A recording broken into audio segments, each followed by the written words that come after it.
Let's be honest, you've probably been playing Final Fantasy X all wrong. That default stoic overdrive mode the game slaps on every character? It feels right, but trust me, it's a trap. It seems intuitive. Take damage, build meter, but what you don't realize is that it's costing you hours of grinding and holding your party back from its true god tier potential. You're leaving so much power on the table, making boss fights harder and the in-game grind an absolute nightmare. What if I told you that with a few simple menu changes, you could have Tidus unleashing his overdrive in almost every other battle, or ensure Yuna's game-changing grand summoning is always ready for a boss's ultimate attack? This can literally save your life in a tough fight. Now, it's true that any character can even eventually unlock and learn any overdrive mode in the game. But if you're early in the game, there are certain overdrive modes that fit characters much better. In this guide, I'm going to show you the optimal overdrive setup for every single character, turning you into an unstoppable force in the game. We'll cover the best modes for a casual playthrough and the insane challenges of the end game. By the end of this, you will fundamentally change the way you play this game. Before we get into character specifics, let's quickly break down what these modes even do. In Final Fantasy X, overdrive modes are settings that change how a character's super move gauge fills up. The game starts everyone on stoic, where the gauge fills when they take damage. But there are over a dozen other modes that most players completely ignore. There's warrior, which fills the gauge when you deal damage. Then there's my personal favorite, Slayer, which gives you a massive 20% charge for every single enemy that character defeats. Comrade fills when your allies take damage. And then there's the king of the endgame grinding, Victor, which gives you a chunk of the gauge after you win any battle. What most players don't realize is that you have to unlock these modes for each character by performing the required action a certain number of times. Now, it might sound like a hassle, homie, at first, but the payoff is astronomical. The right mode on the right character doesn't just make them better, it breaks the game wide open. Let's start with the star of the show, your homie Tidus. His swordplay overdrives are all about dealing massive multi-hit damage. Most people leave him on stoic, or maybe switch him to warrior, and that's fine, but it's not optimal. The common mistake, sticking with stoic. Tidus is fast, he gets more turns than almost anyone.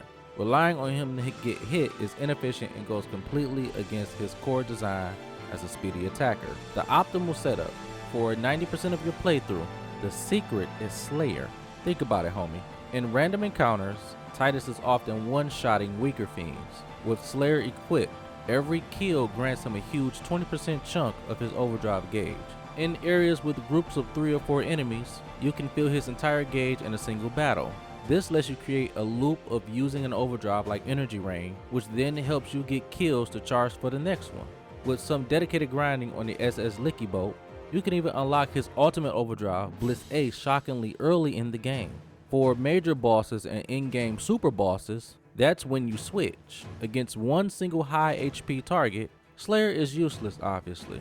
Here, you want to use Warrior, or for an advanced setup, try Comrade. With abilities like Haste and Quick Hit, Tidus takes so many turns that he can constantly benefit from the damage his allies is taking, passively filling his gauge for the next big hit. Yuna's Overdrive Grand Summoning is one of the most powerful abilities in the game, bringing in an Auron with its own overdrive gauge. This is your get out of jail free card. The common mistake, leaving her on stoic. Yuna is your primarily healer. She should be avoiding damage, not taking damage. Stoic actively works against her main role in the party. The optimal setup is this. There are 2 perfect modes for Yuna. First, and the most obviously, is Healer. This mode is practically designed for her. You can unlock it by healing allies a certain number of times. Every time Yuna casts Cure, Cura, or uses a healing ability like Pray, her overdrive gauge fills up. This creates the perfect gameplay loop where just doing her job and keeping the party alive also prepares a devastating Auron assault. The second, most advanced part strategy for the endgame is Comrade. When you're facing in-game enemies that deal massive party-wide damage, like Penance or the Dark Aeons for an example, your other 2 characters will be taking huge hits. With Yuna on Comrade, homie, their pain is her gain. Her gauge will skyrocket, letting you summon an Auron to shield the party or to unleash a finishing blow. This synergy is what separates good players from the great ones. Auron is your heavy hitter, the tank that breaks armor and brings the pain. His Bushido overdrives are all about high damage and inflicting debuffs. The common mistake, keeping him on stoic. Yes, and I mean yes, Auron has a ton of HP and can take a hit, so stoic feels natural, I understand.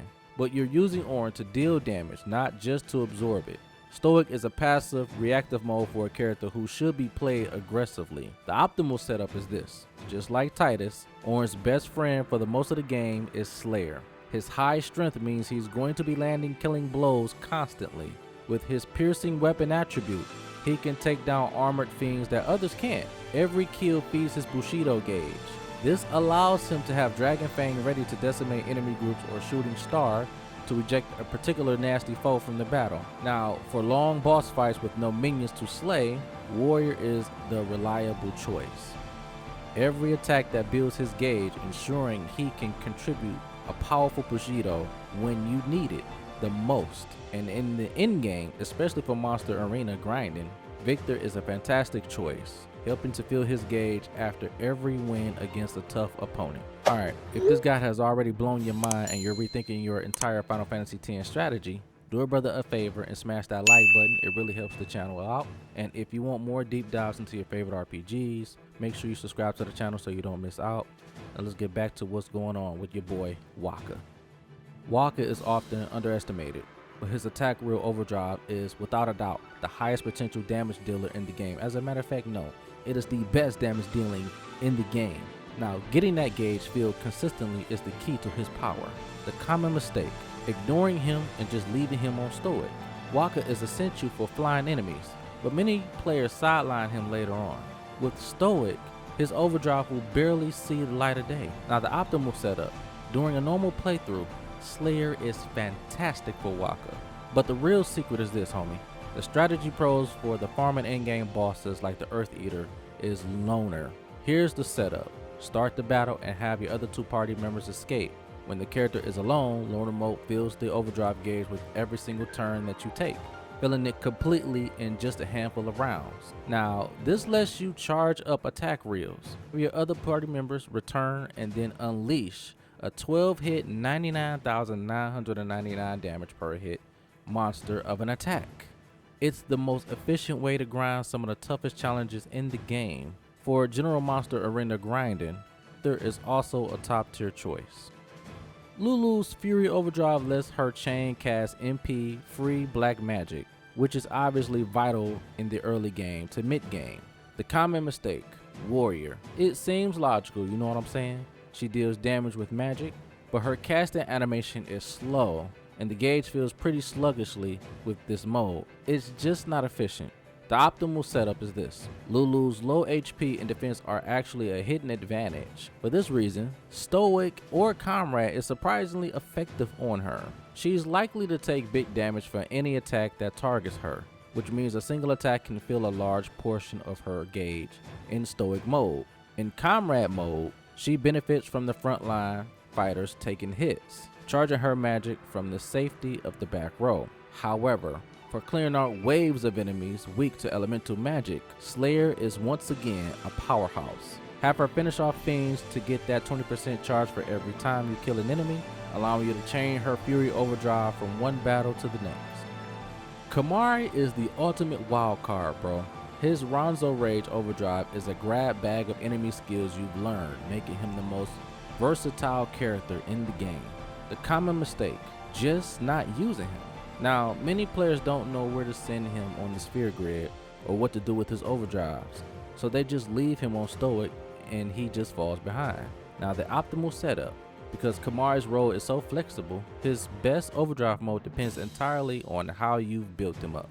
If you've made him a physical fighter, like Tidus and Auron, then Warrior or Slayer is your best bet. If you're using him as a support character or a secondary mage, Comrade is excellent.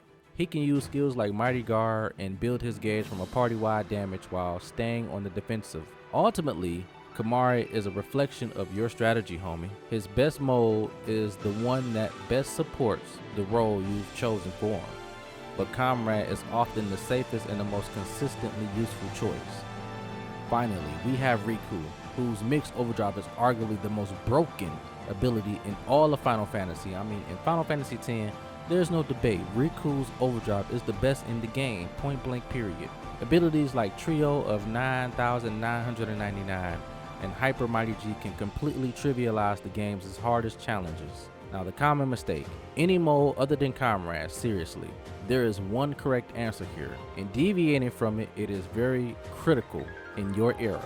The optimal setup, it's Comrade. It's always Comrade. Rikku is not there to deal damage or to take herself getting hit. She is the ultimate support character, homie. Ready to unleash a life-saving mix the moment things go south. When your frontline fighters gets hammered by a massive boss attack, Rikku's overdrive gauge will instantly fill. This lets you immediately respond with a mix that gives the whole party haste, shell, protect, and regen. Or use Trio of 9,999 to turn everyone into a damage dealing machine. This isn't just the best strategy, it is the essential strategy for tackling the dark aeons and penance. So let's recap. For the love of the game, stop using stoic on everyone. For your physical attackers like Tidus and Auron, Slayer will revolutionize your random encounters, and Warrior can carry you through any boss fight.